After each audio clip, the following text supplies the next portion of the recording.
Hi friends, welcome to my channel. లక్కీకి fever ఎక్కువ అవడంతో మిత్ర కంగారుగా లక్కీని ఎత్తుకొని హాస్పిటల్లోకి ఎంటర్ అవుతూ డాక్టర్ డాక్టర్ అని అరుస్తూ ఉంటాడు. ఇక డాక్టర్ లక్కీని ఐసీయూలో జాయిన్ చేసుకొని ట్రీట్మెంట్ స్టార్ట్ చేస్తారు. ఇక మరోవైపు బయట మనీషా ఇంకా లక్ష్మి పైన మిత్రకి కోపం వచ్చేలా చేస్తూ ఉంటుంది. జానుతో మనీషా ఇలా అంటూ ఉంటుంది, అసలు మీ అక్క మనిషేనా? ఇంట్లో తగ్గిపోవాల్సిన జ్వరంని హాస్పిటల్లో జాయిన్ అయ్యే వరకు చేసింది అని మనీషా జానుతో లక్ష్మి గుచ్చి చాడీలు చెప్తూ ఉంటుంది.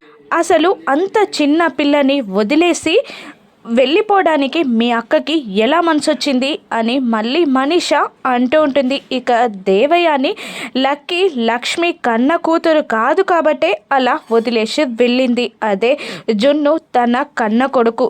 జున్ను ఇటువంటి పరిస్థితుల్లో ఉంటే లక్ష్మి జున్నుని వదిలేసి వెళ్ళేదా అని ఇంకా మిత్రకి కోపం తెప్పించేలా మాట్లాడుతూ ఉంటుంది దేవయాని. ఇక మిత్ర కోపంగా లక్కీకి ఏదైనా జరగాలి, తన అంతు చూస్తా అని కోపంగా అంటూ ఉంటాడు. ఇక అదే టైంలో హాస్పిటల్ ముందు కార్ ఆపి జున్నుని తీసుకొని లక్ష్మి హాస్పిటల్లోకి ఎంటర్ అవుతూ ఉంటుంది. ఇక లక్ష్మిని మిత్ర ఏమననున్నాడు? లక్కీకి ప్రమాదం ఏమైనా ఎదురవుతుందా? లక్కీ తన కన్న కూతురే అని లక్ష్మి ఈ హాస్పిటల్లో తెలుసుకుంటుందా? రాను ఎపిసోడ్స్లో చూద్దాం. Thank you for watching.